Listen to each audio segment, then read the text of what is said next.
เมื่อภัยพิบัติมาถึงคนลาวเฮาก็ห่วมแห้งห่วมใจบริจาคเงินช่วยเหลือผู้ประสบภัยน้ำท่วมตอนนี้แตก200 ล้านแล้วจ้าโอ้โหต้องขอบอกขอบใจคนลาวหลายๆเด้อที่ยังนี่เนาะน้ำจิตน้ำใจช่วยเหลือเพราะ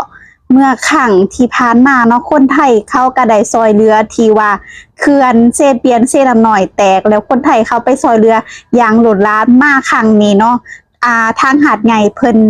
ได้ประเทศไทยเนาะจังหวัดหาดใหญ่ได้รับอุทกภัยน้ำท่วมอย่างขังยิ่งใหญ่เลยเนาะเป็นประวัติศาสตร์เลยแล้วครั้งนี้เนาะคนลาวเฮาก็หวมแห่งหวมใจซอยเหลือ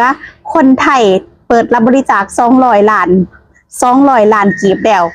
อาจจะแตะ3 หรือ 400ต้องถารุ่นต่อไปโอ้โหในฐานะคนลาวเนาะที่อยู่ไทยอ่อนกับเป็นกำลังแรงใจให้คนไทยเด้อเลยก็ขอให้น้ำลงไวๆนั่นเอง